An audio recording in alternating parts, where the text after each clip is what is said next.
મિત્રો અમારી યુટ્યુબ ચેનલમાં ફરી એકવાર આપનું સ્વાગત છે।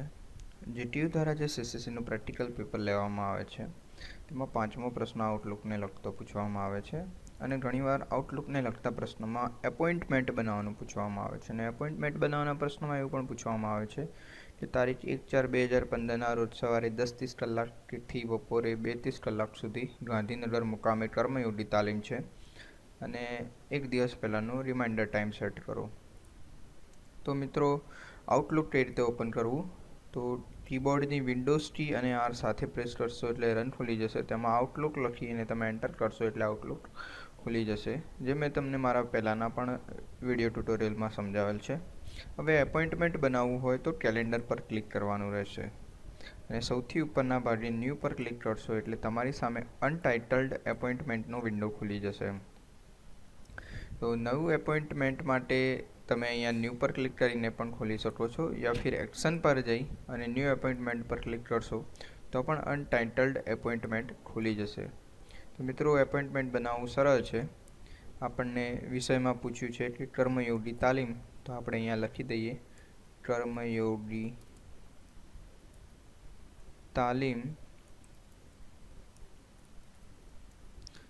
અને ગાંધીનગર મુકામે છે તો લખી દઈએ ગાંધીનગર।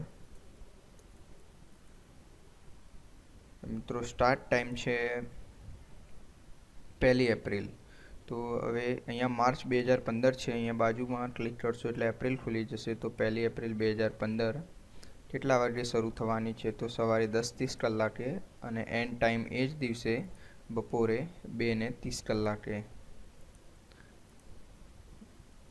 અને અહીંયાથી તમે લેબલ પણ સેટ કરી શકો છો। ઇમ્પોર્ટન્ટ લેબલ સેટ કરશો તો આ રીતનો કલર બતાવશે, બિઝનેસ કલર યા પર્સનલ કલર કરશો તો એ રીતના કલર બતાવશે। રિમાઇન્ડર સેટ કરવાનો છે એક દિવસ અગાઉ, તો અહીંયા રિમાઇન્ડર હાલ બાય ડિફોલ્ટ 15 મિનિટ છે, તો આપણે સૌથી નીચે જઈએ ત્યાં એક દિવસ હશે, ત્યાં 1 ડે પર ક્લિક કરશો એટલે રિમાઇન્ડર સેટ થઈ ગયો છે એક દિવસનો। ત્યાં લખી દઈએ છીએ આપણે કર્મયોગી તાલીમ એટ ગાંધીનગર અને પછી સૌથી ઉપરના ભાગે અહીંયા સેવ એન્ડ ક્લોઝ પર ક્લિક કરીશું એટલે એપોઇન્ટમેન્ટ સેવ થઈ જશે। જોવા માટે એપ્રિલ મહિનાની 1 તારીખ, તો અહીંયા 1 તારીખ પર ક્લિક કરશું તો બતાવી દેશે કર્મયોગી તાલીમ ગાંધીનગર। મિત્રો આટલું કરશો એટલે તમારું પ્રેક્ટિકલ અહીંયા પૂરું થઈ જશે અને તમે એક્ઝામિનરને બતાવી શકો છો। થોડું તમને કેલેન્ડર વિસ્તારપૂર્વક સમજાવું તો કેલેન્ડરનો ઉપયોગ કેમ કરવામાં આવે છે, તો આપણી પાસે એક ડાયરી હોય છે ડે ટુ ડે, એમાં તારીખ લખેલી હોય છે અને વાર લખેલા હોય છે અને આપણે એમાં લખતા હોઈએ છીએ કે આ દિવસે મારે આ કામ કરવાનું છે, આ તારીખે આ મીટિંગ છે, આ તારીખે બહાર ગામ જવાનું છે। તો એ જે નોટ્સ કરતા હોય છે એ જ નોટ્સ વિધાઉટ એની પેપર તમે માઇક્રોસોફ્ટ આઉટલુકના કેલેન્ડરમાં પણ સેવ કરી શકો છો। એમાં કોઈ ડાયરી ખોવાઈ જવાનો પણ કોઈ પ્રશ્ન રહેશે નહીં અને બધી જ માહિતી તમારા ડેસ્કટોપ પર તમારી સામે જ રહેશે અને તમને રિમાઇન્ડર પણ કરાવશે। તમારે કોઈ ડાયરી ખોલીને જોવાની પણ જરૂર નથી, ટાઈમ થશે એટલે ઓટોમેટિક રિમાઇન્ડર બેલ વગાડશે। તો મિત્રો એનો ઉપયોગ કઈ રીતે કરવો, તો પહેલાં તમને આઉટલુકના થોડા વ્યૂઝ બતાવી દઉં। તો સૌથી ઉપરના ભાગે અહીંયા છે 1 ડે, 1 ડે પર ક્લિક કરશો એટલે એક દિવસનો વ્યૂ બતાવશે। અહીંયા લખેલું છે સન્ડે માર્ચ 29। એ રીતે 5 વર્ક વીક પર ક્લિક કરશો એટલે જે વર્કના જે 5 દિવસો છે Monday, Tuesday, Wednesday, Thursday and Friday, Saturday Sunday નહીં બતાવે કારણ કે વીકેન્ડ હોય છે, તો એ રીતના વ્યૂ બતાવશે। 7 વીક પર ક્લિક કરશો તો અઠવાડિયાના 7 દિવસો બતાવશે। એ જ રીતે 31 મંથ પર ક્લિક કરશો એટલે મહિનાના 31 દિવસો બતાવશે। તો આપણે અત્યારે 1 ડે પર ક્લિક કરીએ અને બીજું સમજાવી દઉં તમને કે અહીંયા અત્યારે માર્ચ 2015 છે, તમે અહીંયા ઉપરના ભાગે એરો જોઈ શકો છો, તે એરો પર ક્લિક કરશો એટલે બીજો મંથ ખુલશે, એ જ રીતે નેક્સ્ટ મંથ ખુલશે। પાછળ જવા માટે પાછળના એરો પર ક્લિક કરશો, પછી તમે ગમે તેટલા આગળ ગયા હોય કે પાછળ ગયા હોય અહીંયા સૌથી ઉપરના ભાગે ટુડે પર ક્લિક કરશો તો ગો ટુ ટુડે પર ક્લિક કરવાથી આપણે આજના દિવસ પર આવી જશું। મિત્રો આજના દિવસ પર આવ્યા પછી સૌથી ઉપરના ભાગે તમે જુઓ છો અહીંયા 12 AM લખેલું છે, પછી અહીંયા 1 અને ઉપર 2 0 જ કરેલા છે, એ AM સૂચવે છે, રિપીટ થાય છે એટલા માટે। એ જ રીતે નીચે અહીંયા 12 PM અને 1 પર 00 એટલે કે PM સૂચવે છે। ને મિત્રો તમે અહીંયા જોશો તો દરેક જગ્યાએ 2 લાઈન બતાવી છે.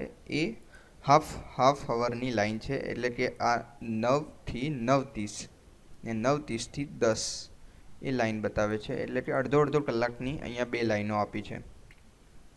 તો હવે મિત્રો આમ આપણે એમ જોઈ લઈએ કે કાલની તારીખ પર અહીંયા ક્લિક કરીએ તો અહીંયા ઉપર બતાવે છે મંડે માર્ચ 13. તો આપણે અહીંયા એપોઇન્ટમેન્ટ બનાવી છે. તો એપોઇન્ટમેન્ટ બનાવવા માટે અહીંયા આપણે ન્યૂ પર જઈને પણ એપોઇન્ટમેન્ટ બનાવી શકીએ છીએ. પણ એક બીજી પણ સિમ્પલ ફાસ્ટ પદ્ધતિ એ છે કે 10:30ની મિટિંગ બતાવી છે. તો 10:30 પર ગયા આપણે અહીંયા, અને અહીંયા ત્યાં ડબલ ક્લિક કર્યું એટલે સીધું જ અનટાઇટલ્ડ એપોઇન્ટમેન્ટ ખુલી જશે. અને ત્યાં આપણે લખી દઈએ છીએ કે મીટિંગ, લોકેશનમાં લખી દઈએ છીએ ડીસા, લેબલમાં આપણે રાખીએ છીએ ઇમ્પોર્ટન્ટ. તો એ રીતનો કલર બતાવશે. સ્ટાર્ટ ટાઈમ એન્ડ ટાઈમ કરવાની જરૂર નથી, ત્યાં આપણે એની મેચ 10:30ની ગોઠવી છે. હા, તમારે ટાઈમ ધારો કે અડધો કલાકની જગ્યાએ કલાકનું કરવો છે તો 11:30 કરશો તો કલાકની થઈ જશે. એ જ અહીંયા બાજુમાં એક બટન છે ઓલ ડે ઇવેન્ટ, તમે તેના પર ક્લિક કરશો તો સમય નીકળી જશે અને તમને સૂચવશે કે આખો દિવસ મિટિંગ છે. તો આપણે એ અત્યારે નીકાળી દઈએ છીએ. કોઈ ઇવેન્ટ હશે તો આપણે ત્યાં ઓલ ડે ઇવેન્ટ પર ક્લિક કરીશું. અને રિમાઇન્ડર છે તો આપણે એને 1 કલાક પહેલાં રિમાઇન્ડર સેટ કરીએ છીએ તો આપણને રિમાઇન્ડર બતાવશે. અહીંયા બતાવે છે આપણને બીઝી બ્લુ લાઇન અને આઉટ ઓફ ઓફિસમાં જાંબલી લાઇન.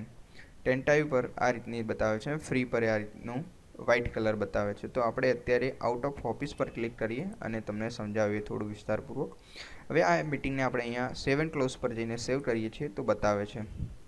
તો મિટિંગ આપણે ઇમ્પોર્ટન્ટ લેબલ સેવ કર્યો હતો એટલા માટે આ થોડી કેસરી કલરની લાઈન બતાવે છે. હવે ઇમ્પોર્ટન્ટની જગ્યાએ આપણે બિઝનેસ પર ક્લિક કરીએ છીએ અને સેવ એન્ડ ક્લોઝ કરીએ છીએ તો તમને બતાવે છે લાઈન બ્લુ કલરની થઈ ગઈ છે. એ જ રીતે જે આ ઉપરની લાઈન બતાવે છે આઉટ ઓફ ઓફિસ, અહીંયા આપણે બીઝી પર ક્લિક કરીએ છીએ અને સેવ એન્ડ ક્લોઝ કરીએ છીએ તો આ જે ઉપરની લાઈન છે એ બ્લુ કલરની થઈ ગઈ છે. આપણે અહીંયાથી જો એલાર્મ રિમાઇન્ડર નીકાળી દઈએ તો જે એલાર્મનો સિમ્બોલ છે તે નહીં બતાવે. અહીંયાથી રિમાઇન્ડર સેટ કરીશું, સેવ એન્ડ ક્લોઝ કરીશું તો અહીંયા સિમ્બોલ બતાવશે. મિત્રો એ જ રીતે બીજું પણ એક ફેસિલિટી કેલેન્ડર પૂરી પાડે છે કે મિટિંગ આપણે 10:30 થી 11:30ની રાખીએ છીએ. ધારો કે મિટિંગ 10:30 થી 12:30ની કરવી છે તો 12:30 ત્યાં ના લખવાની જગ્યાએ તમે માઉસનું કર્સર અહીંયા લઈ જશો અને પછી એ માઉસના કર્સરને તમે ખેંચશો તો પણ મિટિંગનો ટાઈમ જે છે એની મેચ ફાસ્ટ ક્વિકલી 12:30નો થઈ જશે. તો આ રીતે તમે ટાઈમ સેટ કરી શકો છો. હવે આપણે આજની તારીખમાં જ સાંજે 4 વાગ્યે એક બીજું એપોઇન્ટમેન્ટ એડ કરીએ. 4 વાગ્યે આપણે લખી દઈએ કે 4 વાગ્યે બીજી મિટિંગ આપણે લખીએ છીએ. એ લખીએ છીએ થરાદ, એનું લેબલ રાખીએ છીએ આપણે પર્સનલ. ટાઈમ 4 થી 4:30નો બરાબર છે અને આઉટ ઓફ ઓફિસનું તરીકે સેવ કરીએ છીએ. સેવ એન્ડ ક્લોઝ પર ક્લિક કરીએ છીએ તો આ રીતની 2 મિટિંગ બતાવે છે. હવે મિત્રો આજની તારીખમાં એટલે 30 તારીખમાં આપણે 2 એપોઇન્ટમેન્ટ સેવ કર્યા છે. હવે આપણે એને વર્ક વીક તરીકે જોઈએ તો વર્ક વીક તરીકે તમને આ રીતે બતાવશે કે ભાઈ 30 તારીખે 2 એપોઇન્ટમેન્ટ છે. 1 એપ્રિલે આપણે કર્મયોગી તાલીમ છે. 7 વીક તરીકે જોઈશું તો આપણને આ રીતે બતાવશે. 31 મંથ પર ક્લિક કરીશું તો આપણને આ રીતે બતાવશે. તો તમે અહીંયા એ રીતે પણ જોઈ શકો છો. મિત્રો બીજી આઉટલુક કેલેન્ડર એક ફેસિલિટી આપણને એવી પૂરી પાડે છે કે ચલો 31 મંથ પર જ રાખીએ આપણે જે કેલેન્ડર વ્યૂ છે. જે કર્મયોગી તાલીમ છે એ 1 એપ્રિલની જગ્યાએ આપણે એને 2 એપ્રિલે લઈ જવી છે. તો અહીંયાથી તમે એને પકડી અને અહીંયા મૂકી દેશો તો એ 2 એપ્રિલ પર જશે. એ જ રીતે સાંજની 4 વાગ્યાની જે મિટિંગ છે એ આજે મંડેની જગ્યાએ ટ્યુઝડે પર લઈ જવી છે. તો એ રીતે તમે એને ડાયરેક્ટ જ એને ડ્રેગ કરીને મૂકી દેશો તો એ રીતે પણ સેટ થઈ જશે. પછી અહીંયા તમે જે જુદી જુદી મિટિંગો, એપોઇન્ટમેન્ટ યા રિમાઇન્ડર ગોઠવ્યું છે તેને તમે વીક વ્યૂ તરીકે પણ જોઈ શકો છો. તો તે આ રીતે દેખાશે. વર્ક વીક તરીકે જોશો તો ટાઈમ સાથે 5 દિવસમાં આ રીતે બતાવશે. 1 ડે પર ક્લિક કરશો તો 1 ડે પ્રમાણે બતાવશે. બીજું એક એ વસ્તુ છે કે બાજુમાં ભાગમાં કેલેન્ડરમાં જે ડાર્ક કલરથી દેખાશે એ 30 માર્ચ, 31 માર્ચ, 2 એપ્રિલ ડાર્ક છે. ડાર્કનો મતલબ એમ છે કે એ દિવસે તમે કોઈ ઇવેન્ટ, એપોઇન્ટમેન્ટ યા રિમાઇન્ડર સેટ કરેલું છે. જો આપણે કેલેન્ડરનો ડેલી યુઝ કરતા થઈ જશો તો આપણને લેબલના કલર યાદ રહી જશે. તો એનો એક ફાયદો એ છે કે આપણે કલર પરથી ઓળખી શકીએ છીએ કે જે ગ્રીન કલર છે તો એનો મતલબ કે પર્સનલ છે, બ્લુ કલર છે તો એ ઓફિશિયલ મીટિંગ છે, બિઝનેસની મીટિંગ છે, એ જ રીતે રેડ કલર છે તો એ ઇમ્પોર્ટન્ટ મીટિંગ છે. એ રીતે કલરો આપણે ઓળખી શકીએ છીએ કલર પરથી. જો આપણે લેબલ બદલવા હોય, એટલે કે બ્લુ કલરનું લેબલ છે એ આપણે પર્સનલ કરવું હોય, ગ્રીન કલરનું છે બિઝનેસ માટે કરવું હોય, તો એ રીતે પણ આપણે એને ચેન્જ કરી શકીએ છીએ અહીંયા એડિટ લેબલમાં જઈને. મિત્રો, કેલેન્ડરના ઉપયોગથી હજુ પણ ઘણું બધું થઈ શકે છે. તમે જે મીટિંગ બનાવી છે તેને ડાયરેક્ટ જ મેલ કરી શકો છો. ઇન્વાઇટ એટેન્ડન્સ પર ક્લિક કરીને તમારા મિત્રોને મીટિંગ માટે ઇન્વાઇટ કરી શકો છો, તેમનો રિસ્પોન્સ મેળવી શકો છો. ઘણું બધું છે હજી પણ મીટિંગમાં. અને એક બીજું ઓવરવ્યૂ તમને સમજાવી દઉં કે મેલ પર ક્લિક કરી અને સૌથી ઉપરના ભાગે પર્સનલ ફોલ્ડર પર ક્લિક કરશો તો તમને આ રીતનું એક હોમ પેજ જોવા મળશે. તેમાં તમારું કેલેન્ડરની વિગત બતાવશે, ટાસ્કની વિગત બતાવશે અને જે ઇનબોક્સ અને આઉટબોક્સમાં જે મેસેજ છે એની વિગત બતાવશે.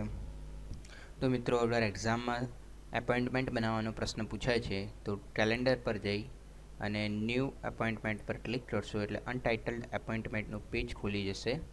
ત્યાં સબ્જેક્ટમાં જે વિષય હોય એ, લોકેશનમાં જે સ્થળ પૂછ્યું હોય એ, સ્ટાર્ટ ટાઈમમાં તારીખ અને સમય નાખવાનો, એન્ડ ટાઈમમાં એ જ તારીખ અને સમય નાખી અને રિમાઇન્ડરમાં જે ટાઈમ હોય એ રિમાઇન્ડરમાં એ ટાઈમ સેટ કરી અને સેવ એન્ડ ક્લોઝ કરશો એટલે એપોઇન્ટમેન્ટ સેવ થઈ જશે.